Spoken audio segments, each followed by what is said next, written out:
ദൈവനാമത്തിന് പിന്നെയും മഹത്വം ഉണ്ടാകട്ടെ.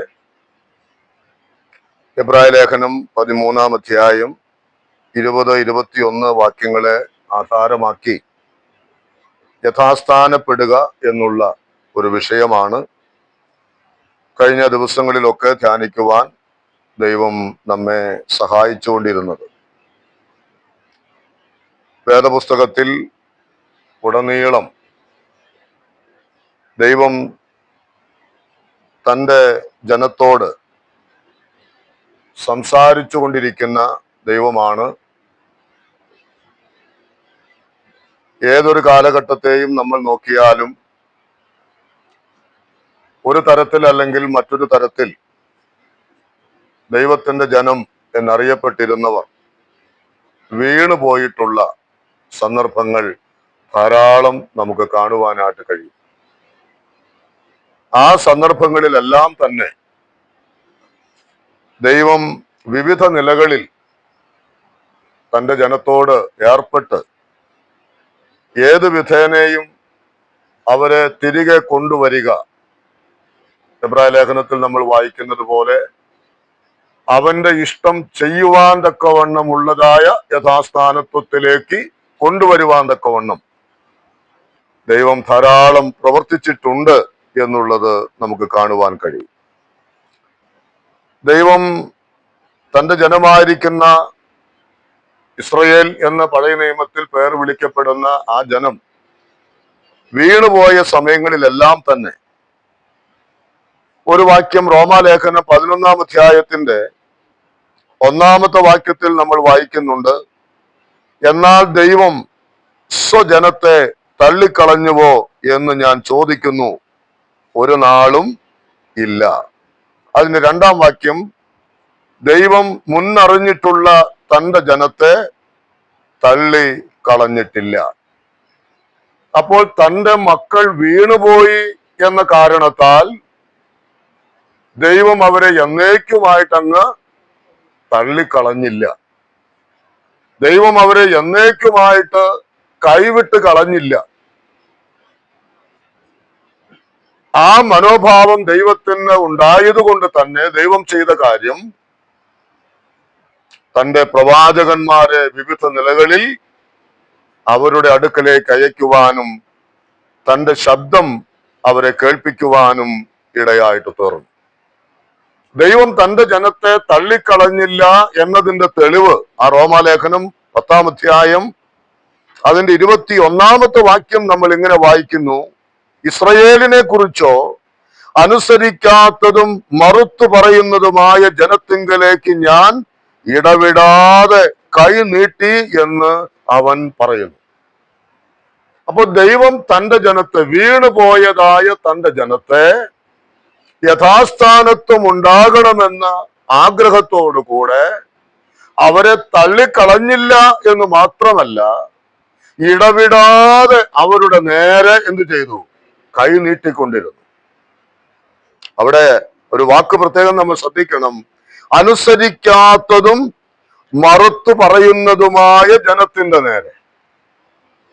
അപ്പോൾ അനേക പ്രാവശ്യം ഈ ജനം എന്തു ചെയ്തു? ദൈവത്തെ അനുസരിക്കാൻ അവർ തയ്യാറായില്ല. അവർ ദൈവത്തോട് മറുത്തു പറയുന്ന ഒരു സ്വഭാവമുള്ളവരായിട്ട് അവർ മാറി. എങ്കിലും ദൈവം എന്തു ചെയ്തു എന്നാണ്? ഇടവിടാതെ തൻ്റെ കരങ്ങൾ അവരുടെ മേൽ നീട്ടിക്കൊണ്ടിരുന്നു. മടങ്ങി വരിക, യഥാസ്ഥാനപ്പെടുക, വീണ്ടും ജീവിക്കുക, ഞാൻ നിങ്ങളെ ഉപയോഗിക്കാം എന്ന നിലയിൽ ദൈവം ഇടവിടാതെ കരങ്ങളെ നീട്ടി അവരെ വിളിച്ചു. എങ്കിലും അവിടെ വായിക്കുന്നത് എന്താണ്? അനുസരിക്കാത്തതും മറുത്തു പറയുന്നതുമായ ജനം. അത് വലിയ കഷ്ടമായിരിക്കുന്ന ഒരു അനുഭവമാണ്. ദൈവം തൻ്റെ ദയ കൊണ്ട് തൻ്റെ ജനം നശിക്കരുത് എന്ന ആഗ്രഹത്തോടുകൂടെ ഇടവിടാതെ കൈനീട്ടിയിട്ടും ജനം അനുസരിക്കുന്നില്ല. അവർ മറുത്തു പറയുന്ന അവസ്ഥയിൽ ആക്കപ്പെടുക എന്നുള്ളത് ദൈവജനത്തെ സംബന്ധിച്ച് അത് വളരെ ഭയങ്കരമായ, ഭയാനകമായ ഒരു അനുഭവം തന്നെയാണ്. അപ്പോൾ ആ വാക്യത്തിൽ നിന്നുകൊണ്ട് ചില കാര്യങ്ങൾ ഇന്ന് പങ്കുവെക്കണം എന്നാണ് ഞാൻ ആഗ്രഹിക്കുന്നത്. ഈ വീണു പോയവരോട്, അല്ലെങ്കിൽ ആത്മീക ജീവിതത്തിൽ പരാജയങ്ങൾ സംഭവിച്ചവരോട് ദൈവത്തിന്റെ ആലോചനകൾ പറഞ്ഞു കൊടുക്കുക എന്നുള്ളത് വളരെ ദുഷ്കരമായ ഒരു പ്രവൃത്തിയാണ്. ഹൃദയം കഠിനപ്പെട്ടവരോട്, അനുസരിക്കാത്തവരോട് ദൈവത്തിന്റെ ആലോചന പറയുക എന്നുള്ളത് വളരെ പ്രയാസമുള്ള ഒരു കാര്യം തന്നെയാണ്. എങ്കിലും ദൈവം അത് ചെയ്തു എന്നാണ് നമ്മൾ തിരുവെഴുത്തിൽ വായിക്കുന്നത്. ഇത് നമ്മുടെ ഹൃദയങ്ങളെല്ലാം പരിശോധിക്കേണ്ടതായിരിക്കുന്ന ഒരു ചിന്തയാണ്. ദൈവത്തിന്റെ ആലോചനകളോടുള്ളതായ നമ്മുടെ മനോഭാവം എന്താണ്? അത് തിരുവെഴുത്തിൽ നിന്ന് ചില കാര്യങ്ങൾ നമുക്ക് ആ നിലയിൽ ചിന്തിക്കുവാൻ ഇടയാകട്ടെ. ദൈവത്തോട് മറുതലിക്കുന്നവരോട് ആലോചന പറഞ്ഞു കൊടുക്കുന്നത് ദുഷ്കരമെന്ന് പറയുമ്പോൾ നമുക്കറിയാം, നാം സാധാരണ ഒരു ചൊല്ല് പറയാറുണ്ട്, ഈ പന്ത് ഭിത്തിയിലേക്ക് അടിച്ചാൽ എങ്ങനെ ഇരിക്കും? അത് തിരിച്ചു വരും. യാതൊരു ഗുണവും അതുകൊണ്ട് ഉണ്ടാകുന്നില്ല. ദൈവവചന കേൾവിയുടെ മുമ്പിൽ ചിലപ്പോഴൊക്കെ നാമും അങ്ങനെ തന്നെയാണ് ഇരിക്കുന്നത്. നമ്മൾ വചനം കേൾക്കാനായിട്ട് കടന്നു വരും, ദൈവവചനം നമ്മൾ വായിക്കും, പക്ഷേ അത് ഒരു പന്ത് ഭിത്തിയിലേക്ക് അങ്ങ് അടിച്ചിട്ട് തിരിച്ചു പോരുന്നത് പോലെ വചനം സംസാരിക്കുന്ന ദൈവദാസന്മാർക്കറിയാം, അവരുടെ മുഖത്തേക്ക് നോക്കുമ്പോൾ അറിയാം, എന്ത്? ഈ വചനം അവന്റെ ഹൃദയത്തിലേക്ക് കയറുന്നുണ്ടോ, അതോ എന്ത് ചെയ്യുന്നു? അതോ അത് തിരിച്ചടിക്കുകയാണോ? ഓരോരുത്തരുടെ ഇരിപ്പും ആ മുഖഭാവവും ആ അതിനോടുള്ള പ്രതികരണങ്ങളൊക്കെ കാണുമ്പോൾ നമുക്കറിയാം ഇത് എങ്ങനെയാണ് ഇവരത് ഉൾക്കൊള്ളുക എന്നുള്ളത്. അത് പ്രയാസമുള്ള ഒരു കാര്യമാണ്. ഒരു ദൈവത്തിന്റെ ദാസൻ ദൈവത്തിന്റെ വചനം ശുശ്രൂഷിക്കുമ്പോൾ കൂടി വന്നിരിക്കുന്നതായിട്ടുള്ള ദൈവത്തിന്റെ മക്കൾ അതിനോട് അനുകൂലമായി പ്രതികരിക്കുന്നില്ലെങ്കിൽ ആ ശുശ്രൂഷകനെ സംബന്ധിച്ച് അത് വലിയ ഭാരമാണ്. അതേതുപോലെ എന്ന് 2-3 ഉദാഹരണങ്ങളിലൂടെ ഞാൻ നിങ്ങളോട് പറയാം. ഇപ്പൊ പ്രത്യേകിച്ച് അമ്മമാർക്ക് അറിയാവുന്ന ഒരു കാര്യമുണ്ട്. നമ്മുടെ കുഞ്ഞുങ്ങൾ അമ്മേ എനിക്ക് വിശക്കുന്നു എന്ന് പറഞ്ഞാൽ ആ മക്കൾക്ക് ആഹാരം കൊടുക്കാൻ വളരെ താല്പര്യം ഉണ്ട്, അല്ലേ? ആ കുഞ്ഞിന് ആ ഭക്ഷണം കൊടുക്കുമ്പോൾ അത് വാരി തിന്നുന്നത് നമ്മൾ നോക്കി നിൽക്കും. ആ അമ്മയുടെ മനസ്സ് തണുക്കും. കാരണം എന്താ? എന്റെ കുഞ്ഞിന് വിശപ്പുണ്ട്, അവനത് തൃപ്തിയോടുകൂടെ ആ ഭക്ഷണം അവൻ വാങ്ങി കഴിക്കുകയാണ്. അവൻ കൈകൊണ്ട് വാരി വായ നിറച്ചിട്ട് അവനത് തിന്നുന്നത് കാണുമ്പോൾ ഏതൊരമ്മയുടെ മനസ്സും തണുക്കും. എന്നാൽ അപ്പോൾ തന്നെ ഈ കുഞ്ഞിനെ വിശക്കുന്നുണ്ടെന്ന് അമ്മയ്ക്കറിയാം. ആ കുഞ്ഞിന്റെ വയറ് കാലിയാണ്, അവൻ ഭക്ഷണം കഴിക്കണം, കഴിച്ചില്ലെങ്കിൽ അവന് ക്ഷീണമാണ് എന്ന് അമ്മയ്ക്കറിയാം. എന്നിട്ട് അമ്മ വിളിക്കാണ്, മോനെ അല്ലെങ്കിൽ മോളെ വാ ഭക്ഷണം കഴിക്ക്. അപ്പോ ആ മോൻ എന്ത് ചെയ്യുന്നു? അത് വേണ്ട, എനിക്ക് വേണ്ട, നിർബന്ധിച്ച്. പണ്ടൊക്കെ എന്റെ ചെറുപ്പത്തിലൊക്കെ ഞാൻ ഓർക്കുന്നുണ്ട്, എന്റെ അമ്മയുടെ അമ്മയൊക്കെ ഈ കയ്യിലിന്റെ കണ വായിക്കകത്ത് കുത്തിത്തിരുകി ചോറ് വാരി തന്നത് ഞാൻ ഓർക്കുന്നുണ്ട്. അപ്പോൾ അത് ഒരു തരം മറുതലിപ്പാണ്, വിശക്കാഞ്ഞിട്ടല്ല. അത് ഒരു തരം നിഷേധാത്മകമായ പെരുമാറ്റമാണ്, അത് ഒരു തരം വാശിയാണത്. വിശന്നിട്ടും ഭക്ഷണം മുൻപിലുള്ളപ്പോൾ അത് തൃപ്തിയോടുകൂടെ കഴിക്കുന്നതിന് പകരം അത് വേണ്ട എന്ന് പറഞ്ഞ് നിരാകരിക്കുന്നത് അത് കഠിനമായിരിക്കുന്ന ഒരു ചിന്തയാണ്. മാത്രമല്ല, ചില പിള്ളേരൊക്കെ വായിലേക്ക് നമ്മൾ കുത്തിത്തിരി ഒരു ഉരുളയെങ്കിലും തിന്നട്ടെ എന്ന് കരുതി നമ്മൾ വെച്ചു കൊടുക്കുമ്പോൾ ഒറ്റ തുപ്പാണ്, അല്ലേ? ഇതൊക്കെ എവിടെ ഇരിക്കുന്ന അമ്മമാരും ഒക്കെ അനുഭവിച്ചിട്ടുള്ളവരാണ്. തുപ്പും അവര്, വിശക്കാഞ്ഞിട്ടല്ല, അവരുടെ വാശി നടപ്പിലാകണം. അല്ലേ? ശരിയല്ലേ? അവരുടെ വാശി നടപ്പിലാകണം. ഇത് തന്നെയാണ് ദൈവവചന കേൾവിയോടുള്ള ബന്ധത്തിന് നമുക്കുള്ളത്. ഒരു സന്ദേശം നമ്മൾ കേൾക്കുമ്പോൾ അതിങ്ങനെ കാതോർത്ത് കർത്താവേ എന്താണോ സംസാരിക്കുന്നത് ശ്രദ്ധയോടുകൂടെ ഇങ്ങനെ ചെവിയോർത്തിരിക്കുന്ന ഒരു കൂട്ടത്തിന്റെ നടുവിൽ നിന്ന് ദൈവവചനം ശുശ്രൂഷിക്കാൻ വളരെ സന്തോഷമാണ്. 1-ാം നൂറ്റാണ്ടിൽ ഞാൻ അടുത്തിടയ്ക്ക് ഒരു പുസ്തകം കേട്ടപ്പോൾ എനിക്ക് വളരെ പ്രചോദനം നൽകിയ ഒരു മെസ്സേജ്. 1-ാം നൂറ്റാണ്ടിൽ അവർ അപ്പോസ്തലന്മാരുടെ ഉപദേശം കേട്ടും കൂട്ടായ്മ ആചരിച്ചും അപ്പം നുറുക്കിയും പ്രാർത്ഥന കഴിച്ചും പോന്നു.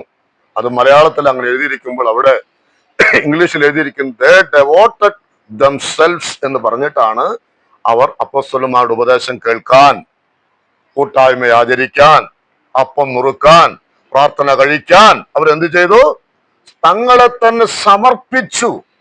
ആ ദൈവദാസൻ ഇങ്ങനെയാണ് പറഞ്ഞത്, കൊതിയോടുകൂടെ അവർക്ക് ലഭിക്കുന്നതായ വചന കേൾവിക്ക് വേണ്ടി ലഭിക്കുന്നതായ ആ ഒരു സന്ദർഭത്തെ 1-ാം നൂറ്റാണ്ടിലെ ദൈവത്തിന്റെ ജനം എങ്ങനെ കണ്ടത്? കൊതിയോടുകൂടെയാണ് അവർ കൂടി വന്നത്. നമ്മളിന്ന് കൂടി വരുന്നുണ്ട്, പക്ഷെ നഷ്ടപ്പെട്ടത് എന്താ നഷ്ടപ്പെട്ടത്? ആ കൊതിയില്ല. വെള്ളിയാഴ്ച ബൈബിൾ ക്ലാസ് നമുക്ക് പോണം. അതിനേക്കാൾ അപ്പുറത്ത് ഒരുക്കപ്പെട്ടതായിരിക്കുന്ന ഭക്ഷണം, ഒരുക്കപ്പെട്ടതായിരിക്കുന്ന ദൈവവചനം ഇന്ന് എനിക്ക് വേണ്ടത് അവിടെ കൊണ്ടുവരും, എനിക്കത് വേണം. ആ കൊതിയോടുകൂടെ എന്നോട് ദൈവം സംസാരിക്കും, എന്നോട് ദൈവം സംസാരിക്കണം. ആ കൊതിയോടുകൂടെ ദൈവസന്നിധിയിലേക്ക് അടുത്തു വരുവാൻ നമുക്ക് കഴിയണം. അതാണ് വിശക്കുന്ന ഒരു കുഞ്ഞ് ഭക്ഷണം ചോദിക്കുമ്പോൾ കൊടുക്കുമ്പോൾ ഉണ്ടാകുന്ന സന്തോഷം. ദൈവവചനത്തെ കേൾക്കുവാനുള്ളതായിരിക്കുന്ന കൊതിക്കുന്ന ഒരു ഹൃദയം. നമ്മൾ പലപ്പോഴും ഗതികേട് കൊണ്ട് വന്നു പോകുകയാണ്. അതിങ്ങനെ ആ താല്പര്യം കുറഞ്ഞ് കുറഞ്ഞ് കുറഞ്ഞ് അതിന്റെ പ്രതിഫലനമാണ് ഈ എണ്ണക്കുറവ് ഇവിടെ കാണുന്നത്. അതല്ല നമുക്കുണ്ടാകേണ്ടത്. അപ്പോൾ പഴയ നിയമത്തിൽ നമ്മൾ പ്രവാചക പുസ്തകങ്ങൾ വായിക്കുമ്പോൾ ദൈവത്തിന്റെ മക്കൾ മറുതലിക്കുന്നു എന്ന് പറഞ്ഞാൽ അതിന്റെ അർത്ഥം ദൈവവചനത്തോടുള്ള അവരുടെ വിരക്തിയാണ്. വചനം അവർക്ക് ആവശ്യമില്ലാഞ്ഞിട്ടല്ല, വചനം അവർക്ക് വേണ്ടാഞ്ഞിട്ടല്ല, പക്ഷേ അവർ എന്ത് ചെയ്യുന്നു? വചനത്തോട് മറുതലിക്കുകയാണ്. അത് വേണ്ട. ഇവിടെ എന്റെ മുമ്പിൽ ചുരുക്കം ചില സഹോദര സഹോദരിമാരാണുള്ളത്. നമുക്ക് ഒരുമിച്ചൊരു തീരുമാനമെടുക്കാം, എനിക്കെന്റെ ദൈവത്തിന്റെ വചനം വേണം. നമുക്കറിയാം, ശമൂവേൽ ബാലന്റെ കാലത്തെ കുറിച്ച് നമ്മൾ വായിക്കുന്നത് വചനം ദുർലഭമായിരുന്നു, അല്ലേ?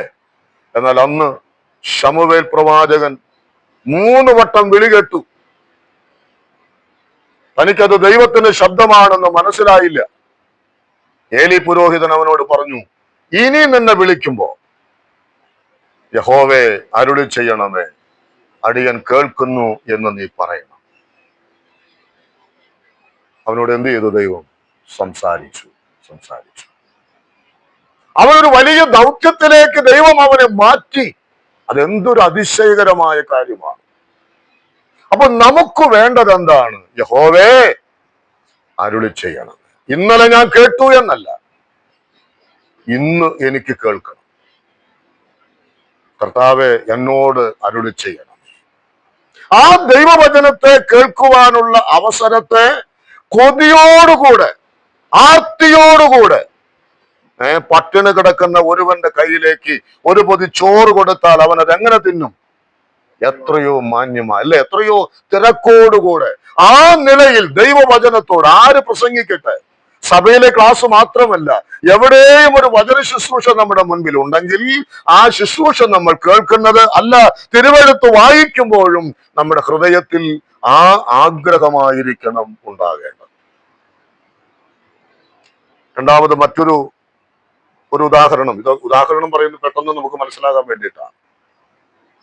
ഒരു രോഗിയായിരിക്കുന്ന വ്യക്തി ആശുപത്രിയിൽ ചെന്നിട്ട് ഡോക്ടറോട്, സാറേ എനിക്ക് രോഗമാണെന്ന് പറഞ്ഞാൽ അത് ആ ഡോക്ടർക്ക് വളരെ സന്തോഷമാണ്, അല്ലേ? എന്താ പറഞ്ഞേ? എനിക്കൊരു അസുഖമുണ്ട്. ആ ശരി, എന്താ കാര്യം?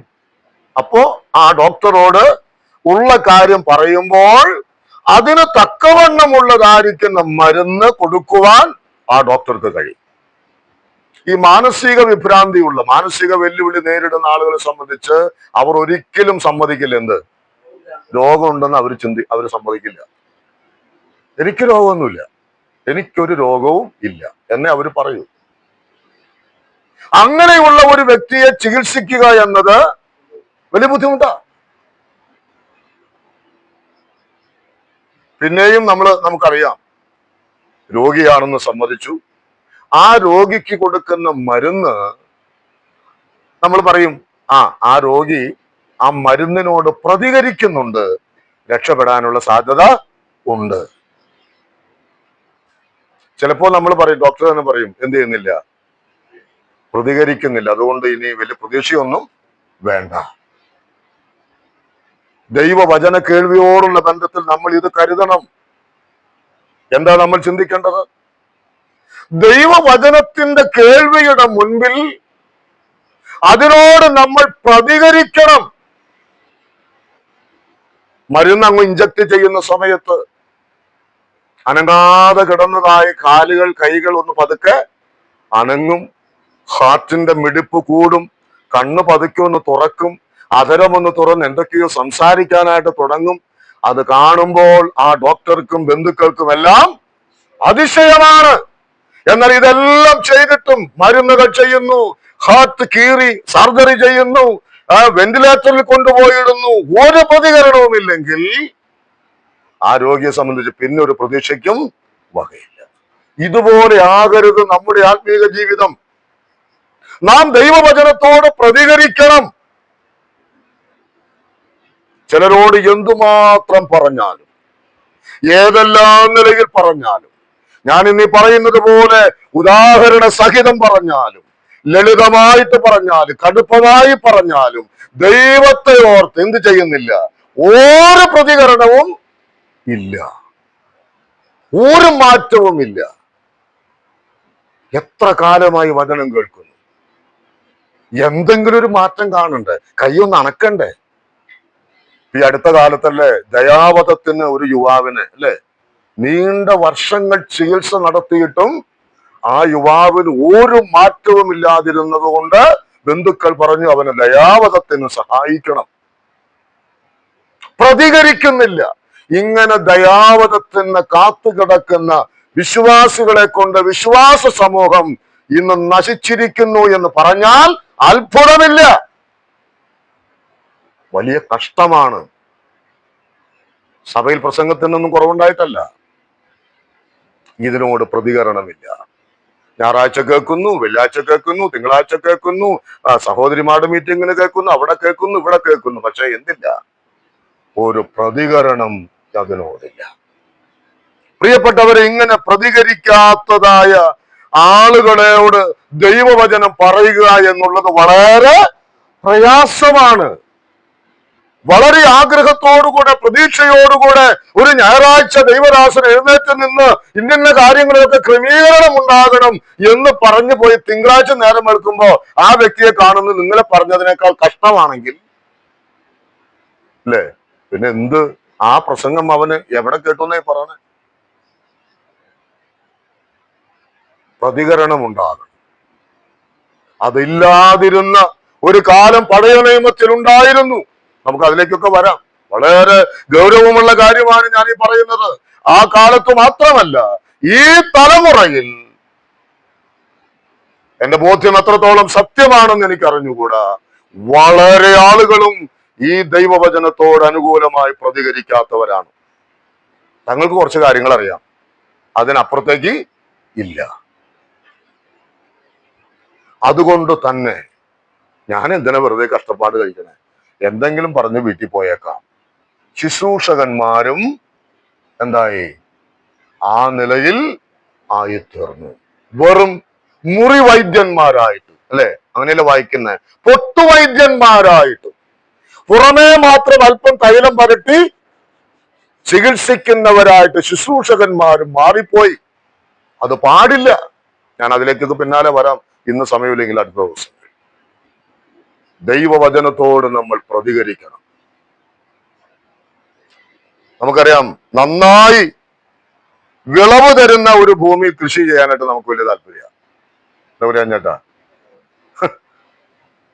എത്ര കൊത്തി കളച്ച് വളവിട്ട് എത്ര കഠിനാധ്വാനം ചെയ്താലും നമ്മൾ പ്രതീക്ഷിക്കുന്ന വിളവ് കിട്ടുന്നില്ലെങ്കിൽ പിന്നെ സ്ഥലത്ത് നമ്മൾ എന്ത് ചെയ്യും?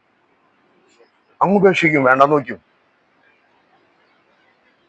ഇതൊക്കെ ദൈവവചനത്തോട് ചേർന്ന കാര്യമാണ് കേട്ടോ ഞാൻ ഈ പറയുന്നതെല്ലാം, അല്ലാതെ വെറുതെ എന്തെങ്കിലും ഉദാഹരണം പറയുന്നതല്ല. നിങ്ങൾ ദൈവത്തിന്റെ കൃഷി എന്നാണ് പൗലോസ് അപ്പോസ്തലൻ പറഞ്ഞത്, അല്ലേ? എന്താ കൃഷി കൊണ്ട് ദൈവം ഉദ്ദേശിക്കുന്ന കാര്യം? നമ്മെ കിളച്ച്, നമുക്ക് വളം തന്ന്, നമുക്ക് വെള്ളം തന്ന്, നമ്മെ വളർത്തിക്കൊണ്ടുവരുന്നത് എന്തിനാ? ഫലം കായ്ക്കണം. എത്ര കൊല്ലായി ഈ വെള്ളം തീറ്റം തരല് തുടങ്ങിയിട്ട്? എന്ത് ഔട്ട്പുട്ടാണുള്ളത്? വെനിസോനറിയോ? കമ്പനിക്ക് ഔട്ട്പുട്ടിലേക്ക് പറഞ്ഞതുകൊണ്ട് എത്ര നാളെ കമ്പനി മുന്നോട്ട് പോകും? ഇതുപോലെ തന്നെയാണ് കൃഷി. ഒരു പറമ്പിൽ നമ്മൾ ഒരു വർഷം 1 ലക്ഷം രൂപ ചെലവാക്കിയിട്ട് അതിന്റെ ഔട്ട്പുട്ട് ഒരു 5 ലക്ഷം രൂപയാണ് കിട്ടിയില്ലെങ്കിൽ പിന്നെ ആരാ പണിക്ക് പോണേ? ഇത് തന്നെയല്ലേ ദൈവസഭകളിൽ ഇന്ന് നടക്കുന്നത്? എന്ത് ഔട്ട്പുട്ട് നടക്കുന്നു എന്നേ പറയണേ. വിശുദ്ധ ജീവിതത്തെ കുറിച്ച് പറയുന്നുണ്ട്, സ്നേഹത്തെ കുറിച്ച് പറയുന്നുണ്ട്, കുടുംബ ജീവിതത്തെ കുറിച്ച് പറയുന്നുണ്ട്, കർത്തൃവേലയെ കുറിച്ച് പറയുന്നുണ്ട്, പ്രാർത്ഥനയെ കുറിച്ച് പറയുന്നുണ്ട്. കേൾക്കാത്ത വിഷയങ്ങളില്ല. പ്രത്യേകിച്ച് ബ്രദറുകാരായി നമുക്ക് വിഷയത്തിന് ദാരിദ്ര്യമില്ല. 100 കണക്കിന് വിഷയങ്ങൾ തലനാരിന് കീറി പഠിക്കുന്നവരാണ് നമ്മൾ. പക്ഷെ എന്തില്ല? ഔട്ട്പുട്ടില്ല. യാതൊരു ഫലവും കാണാത്ത ഒരു അവസ്ഥ. അതിന് ദൈവമക്കളെ വലിയ ഒരു മാറ്റമുണ്ടാകണം. ഈ നിലയിലല്ല നമുക്ക് വേണ്ടത്. ഏത് നിലയിൽ? ദൈവവചനത്തോട് വിശന്നിട്ടും ആഹാരത്തെ വെറുക്കുന്നത് പോലെ, ശരീരത്തിൽ രോഗമുണ്ടായിട്ടും മരുന്നിനോട് പ്രതികരിക്കാത്തത് പോലെ, നല്ല ഭൂമിയായിരുന്നിട്ടും വിളവ് നൽകാതിരിക്കുന്നത് പോലെ ആകരുത് നമ്മുടെ ജീവിതം. മറിച്ച് ഞാൻ നേരത്തെ ഓർമ്മപ്പെടുത്തിയതുപോലെ ശമൂവേൽ ബാലൻ പറഞ്ഞതുപോലെ എന്ത് പറയണം? യഹോവേ അരുളി ചെയ്യണമേ, അടിയൻ കേൾക്കുന്നു. ആ ഒരു മനോഭാവം നമുക്ക് വേണം. കർത്താവ് എന്നോട് സംസാരിക്കണമേ, കർത്താവെ എന്റെ ഹൃദയത്തോട് അവിടുന്ന് ഇടപെട്ടുകൊള്ളണമേ. അങ്ങനെ പ്രാർത്ഥിക്കുവാൻ നമുക്ക് കഴിഞ്ഞാൽ, നമുക്കറിയാം അന്ന് ശമൂവേൽ ബാലനോട് ദൈവം പറഞ്ഞു, നീ ഏലിയോടും അവന്റെ ഗൃഹത്തിനും വിരോധമായിട്ട് നീ എന്ത് ചെയ്യണം? സംസാരിക്കണം. അവൻ പറഞ്ഞു ഇല്ലേ? അവൻ ആദ്യം ഭയപ്പെട്ടു. അപ്പൊ ഏലി പറഞ്ഞു, എന്നോട് ദൈവം പറയാൻ പറഞ്ഞത് നീ എന്ത് ചെയ്യരുത്? നീ മറച്ചു വെക്കരുത്. എന്നോട് പറഞ്ഞു. അതാണ് ദൈവത്തിന്റെ ശബ്ദം കേൾക്കേണ്ടവർ പറയേണ്ടത്. എന്നോട് പറഞ്ഞ എനിക്കെന്താ വേണ്ടത്? ഞാൻ ഇതിങ്ങനെ പറഞ്ഞു വരുമ്പോ ചിന്ത പോവാണ് വേറെ. കഴിഞ്ഞ ദിവസം നമ്മൾ ഈ ദൈവവചനം ചെയ്യുന്ന ഒരു കാര്യം പറഞ്ഞു. നമ്മുടെ ഹൃദയത്തിന്റെ അത് തുളച്ചു ചെല്ലും, അല്ലെ? തുളച്ചു ചെന്ന് എങ്ങനെ ഒരു MRI സ്കാൻ ചെയ്യുന്നത് പോലെ, അല്ലെങ്കിൽ ഒരു ട്യൂബ് നമ്മുടെ വയറ്റിനകത്തേക്ക് വിട്ട് പരിശോധിക്കുന്നത് പോലെ, ആ MRI സ്കാനോ ട്യൂബ് ടെസ്റ്റോ കഴിഞ്ഞിട്ട് ഒരു ഡോക്ടർ പറയുകയാണ്, എലിയാസേ വയറ്റിനകത്ത് നല്ലൊരു ട്യൂമർ ഉണ്ട്, ഉടൻ സർജറി ചെയ്ത് നീക്കം ചെയ്യണം എന്ന് പറഞ്ഞ, ഓ നന്നായി, അങ്ങനെ ട്യൂമറൊക്കെ ഉണ്ടല്ലേ, കൊള്ളാം എന്നാണോ ഞാൻ പറയുക? അടുത്ത നിമിഷത്തിൽ എന്റെ ചങ്ക് പറയും, അല്ലേ? അടുത്ത നിമിഷത്തിൽ എന്റെ ഹൃദയം പിടയും. ഞാൻ വേദനിക്കാൻ തുടങ്ങും, ഞാൻ കരയാൻ തുടങ്ങും, ഞാൻ വിഷമിക്കാൻ തുടങ്ങും, ഞാൻ ടെൻഷൻ അടിക്കാൻ തുടങ്ങും. എന്താ കാരണം? എന്റെ വയറ്റിലുള്ളത് മാരകമായ രോഗമാണ്. ഞാൻ അതിനോട് ചിരിച്ചുകൊണ്ടല്ല പ്രതികരിക്കുന്നത്, കരഞ്ഞുകൊണ്ടാ പ്രതികരിക്കുന്നത്. ദൈവത്തിന്റെ വചനം നമ്മെ സ്കാൻ ചെയ്യുമ്പോൾ നമ്മൾ ചിരിച്ചുകൊണ്ട് പ്രതികരിക്കരുത്.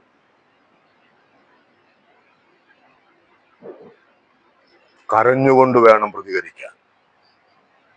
കർത്താവേ, എന്നിൽ കുഴപ്പമുണ്ട്, എന്നിൽ പ്രശ്നമുണ്ട്, അതിന് പരിഹാരമുണ്ടാകണം, അതിന് മാറ്റമുണ്ടാകണം. കർത്താവേ, എന്നെ സഹായിക്കണം, എന്നെ ഇതാ സമർപ്പിക്കുന്നു. നീ എന്താന്ന് വെച്ച് ചെയ്തോ. സർജറിയാണോ, മരുന്നാണോ, എന്താ വേണ്ടത് കർത്താവേ, അവിടെ നിന്ന് തീരുമാനിക്കുക. എന്റെ ജീവിതത്തിൽ മാറ്റമുണ്ടാകണം. പ്രിയ ദൈവമക്കളെ, ദൈവത്തിന്റെ ആത്മാവ് നമ്മോട് സംസാരിക്കുമ്പോൾ അത് നാം ഏറ്റെടുക്കണം. അതിനെ ചിരിച്ച് തള്ളുകയല്ല വേണ്ടത്, മാർക്കിട്ട് പോകുകയല്ല വേണ്ടത്. ഹൃദയത്തിന്റെ അകത്തളത്തിൽ അത് ഏറ്റെടുക്കണം. അങ്ങനെ വന്നാൽ യഥാസ്ഥാനത്വം നമ്മിൽ ഉണ്ടാകും. ദൈവത്തിന് പിന്നെയും നമ്മെ ഉപയോഗിക്കുവാനായിട്ട് കഴിയുന്ന ഒരു അവസ്ഥ ഉണ്ട്. ദൈവം തന്റെ ജനത്തിന് യഥാസ്ഥാനത്വം അല്ലെങ്കിൽ ഒരു മടങ്ങി വരവ് വളരെ ആഗ്രഹിക്കുന്ന ദൈവമാണ്. എസെക്കിയേലിന്റെ പ്രവചനത്തിലേക്ക് ഒന്ന് വരാം. അതിന്റെ 2-ാം അധ്യായം, എസെക്കിയേൽ പ്രവചനം 2-ാം അധ്യായത്തിന്റെ 5-ാമത്തെ വാക്യവും 7-ാമത്തെ വാക്യവും ഞാനൊന്ന് വായിക്കാം.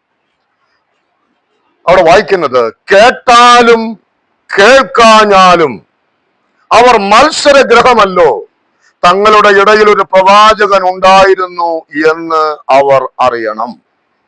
അതിന്റെ 7-ാം വാക്യം, അവർ കേട്ടാലും കേൾക്കാഞ്ഞാലും നീ എന്റെ വചനങ്ങളെ അവരോട് പ്രസ്താവിക്കണം, അവർ മഹാമത്സരികൾ അല്ലോ. 3-ാം അധ്യായത്തിന്റെ 27-ാമത്തെ വാക്യത്തിന്റെ ഒടുവിലത്തെ വാക്യം, കേൾക്കുന്നവൻ കേൾക്കട്ടെ, കേൾക്കാത്തവൻ കേൾക്കാതെ ഇരിക്കട്ടെ, അവർ മത്സരഗ്രഹമല്ലോ. എന്താ എസെക്കിയേലിനോട് ദൈവം പറയുന്നത്? നീ പറയണം. അവർ കേട്ടാലും കേട്ടില്ലെങ്കിലും നീ പറയണം. ആ 3:27 വളരെ ചിന്തിപ്പിച്ചു. കേൾക്കുന്നവൻ കേൾക്കട്ടെ, കേൾക്കുന്നവർ ഉള്ളത് കൊണ്ട് നീ പറയണം. എല്ലാവരും കേൾക്കണമെന്ന് നിർബന്ധമില്ല. 100 പേരുള്ളതായ ഒരു സഭയിൽ 80 പേരും കേൾക്കുന്നില്ലെങ്കിൽ പോട്ടെ, ബാക്കി എന്ത് ചെയ്യണം?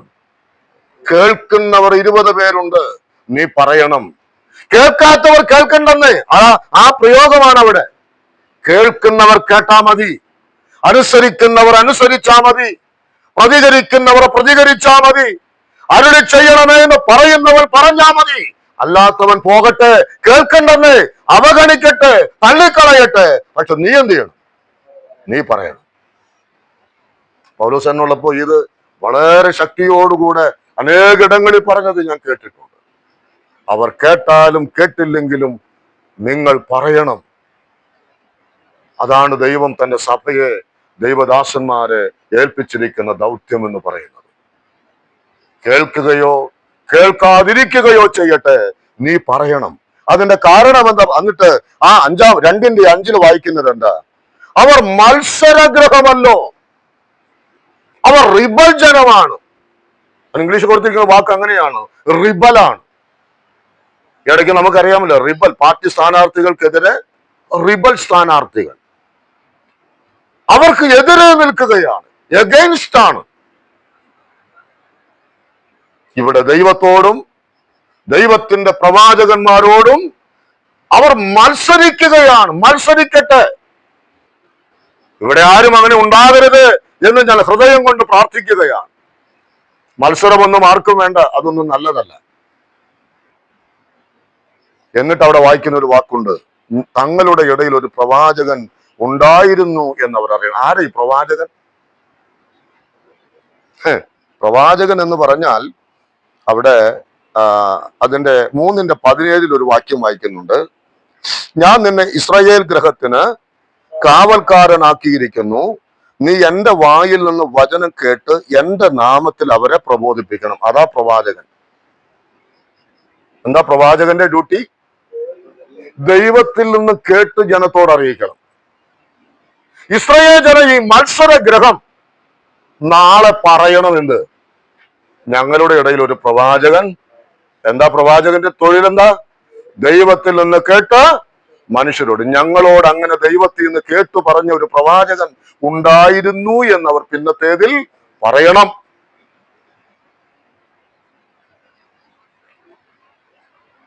ഇതൊക്കെ വളരെ വളരെ നാം ചിന്തിക്കേണ്ട ദൈവവചനമാണ്.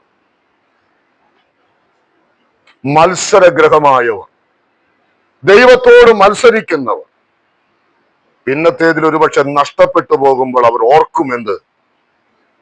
ഞങ്ങളോട് ഇങ്ങനെ പറഞ്ഞു തന്ന ദൈവദാസന്മാർ ദൈവത്തിന്റെ സഭയിൽ ഉണ്ടായിരുന്നു. അന്ന് അവർ പറഞ്ഞതായ വാക്കുകൾ ഞങ്ങൾ കേട്ടിരുന്നെങ്കിൽ ഇന്ന് ഈ ഗതി ഞങ്ങൾക്ക് വരുമായിരുന്നില്ലെന്ന് അന്നവർ പറയും.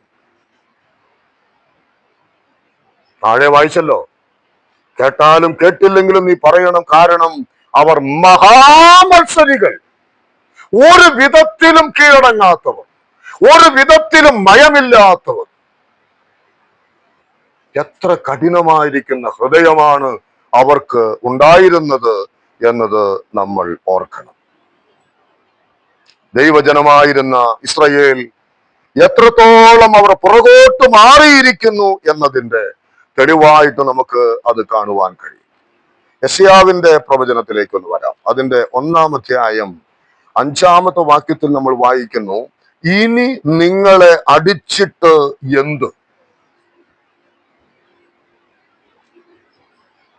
എസെക്കിയേലിന്റെ കാലത്തും യെശയ്യാവിന്റെ കാലത്തും യിരെമ്യാവിന്റെ കാലത്തും നമ്മൾ ചെറിയ പ്രവാചകന്മാരെന്ന് പറയുന്ന ചില പ്രവാചകന്മാർ, ചിലര് പ്രവാസത്തിലേക്ക് ഇസ്രായേൽ മക്കൾ പോയതിന് ശേഷം പ്രവചിച്ച പ്രവാചകന്മാരാണ്. ചിലര് അതിനു മുൻപ് പ്രവചിച്ച പ്രവാചകന്മാരുണ്ട്. അതിനു മുൻപ് പ്രവചിച്ച, അതായത് പ്രവാസത്തിലേക്ക് പോകുന്നതിന് മുൻപ് പ്രവചിച്ച പ്രവാചകന്മാരുടെ പുസ്തകങ്ങൾ നമ്മൾ ഓടിച്ചു നോക്കിയാൽ അറിയാം, ഈ ജനത്തോട് ദൈവവചനം അറിയിക്കാൻ അവർ കാണിച്ചതായിരിക്കുന്ന ബദ്ധപ്പാട്, അവർ അനുഭവിച്ചതായിരിക്കുന്ന മാനസിക വ്യഥ ചെറുതൊന്നുമായിരുന്നില്ല.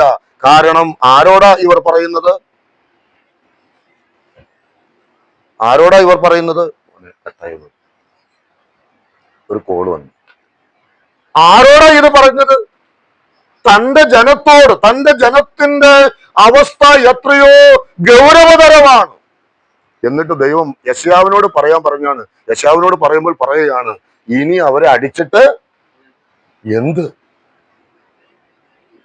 എന്നിട്ടും നാം താഴെ വായിക്കുന്നുണ്ട്, നിങ്ങൾ വാ. അതിലേക്കൊക്കെ പിന്നാലെ നമുക്ക് വരാം. അപ്പോൾ ഇവിടെ വായിക്കും, നിങ്ങളെ അടിച്ചിട്ടെന്ത്? അവർ അവിടെ വായിക്കുന്നു 2 മുതൽ 4 വരെയുള്ള വാക്യങ്ങൾ നമ്മൾ വായിച്ചാൽ, അവർ മത്സരികളാണ്, എന്നെ അറിയാത്തവരാണ്, എന്നെ അവർ ഗ്രഹിച്ചിട്ടില്ല. പാപം, അകൃത്യം, ദുഷ്പ്രവൃത്തി, വഷളത്വം ഇതെല്ലാം അവരുടെ ജീവിതത്തിൽ ഉണ്ടായി. എന്തൊരു ഭയാനകമാണ്! ഇനി അടിച്ചിട്ട് കാര്യമില്ലെന്ന് ദൈവം പറഞ്ഞതിന്റെ കാരണം എന്താ? അതാണ് ആ വാക്യത്തിൽ 2 മുതൽ 4 വരെയുള്ള വാക്യങ്ങളിൽ വായിക്കുമ്പോൾ നമ്മൾ ഇവിടെ വായിക്കുന്നുണ്ട്, ഞാൻ അവരെ പോറ്റി വളർത്തിയതാണ്. പക്ഷെ അവരെന്ത് ചെയ്തില്ല? അവരോ എന്നോട് മത്സരിച്ചിരിക്കുന്നു. ഒരു കാളയ്ക്കും കഴുതയ്ക്കും തന്റെ യജമാനന്റെ പുൽത്തൊട്ടിയെ വൈകുന്നേരമാകുമ്പോൾ അറിയാം. എവിടെ കെട്ടിയിരുന്നാലും ആ യജമാനന്റെ കാലിത്തൊഴുത്തിലേക്ക്, പുൽത്തൊട്ടിയിലേക്ക് അവർ ഓടി വരും. എവിടെയായിരുന്നാലും അവർക്കറിയാം. ഏത് ഇരുട്ടായാലും അവർ കയറി അവിടേക്ക് വരും. എന്നാൽ തങ്ങളെ പോറ്റി വളർത്തിയ, നാളിതുവരെ വിശ്വസ്തയോടെ കൊണ്ടു നടന്ന തങ്ങളുടെ ദൈവത്തെ അവർ എന്ത് ചെയ്തില്ല? അവർ അനുസരിച്ചില്ല. ആ ദൈവത്തോട് അവർ മത്സരിക്കുവാൻ കാരണമായി. നമ്മൾ ദൈവത്തെ അറിയണം കേട്ടോ. യജമാനന്റെ പുൽത്തൊട്ടിയെ നമ്മൾ അറിയണം. അതിനെ നമ്മൾ കവച്ചു വെച്ച് പോകരുത്. അതിനെ നമ്മൾ മറന്നു പോകരുത്.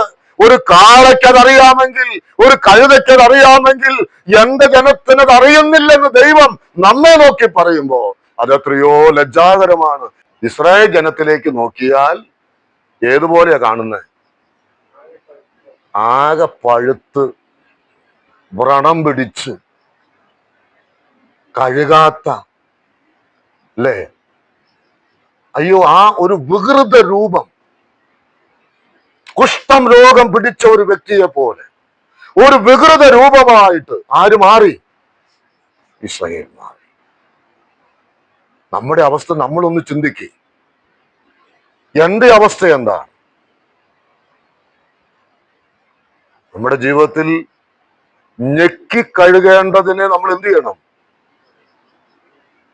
ചില മുറിവുകൾ ഉണങ്ങണമെങ്കിൽ ആ നിലയിൽ തന്നെ ചെയ്യണം. ഞെക്കി കഴുകണം, വെച്ച് കെട്ടണം. അതില്ലാതെ എല്ലാ അഴുക്കും ജീവിതത്തിൽ കൊണ്ടു നടന്ന് ഞാനും ഒരു ദൈവ പൈതലാണ് എന്ന് പറയുന്നതിൽ ഒരർത്ഥവുമില്ലാത്ത അവസ്ഥ. പ്രിയമുള്ളവരെ, ദീനമുള്ളതായിരിക്കുന്ന രോഗം ബാധിച്ചതായ ബലഹീനമായ ഒരു ശരീരാവസ്ഥയല്ല ദൈവജനമായ നമുക്ക് വേണ്ടത്. എന്ന് പറഞ്ഞാൽ ആത്മീകമായിരിക്കുന്ന ആരോഗ്യമുള്ളതായ ശക്തന്മാരായ കരുത്തന്മാരായ ആളുകളായിട്ടാണ് നാം ഓരോരുത്തരും ആയിരിക്കേണ്ടത്.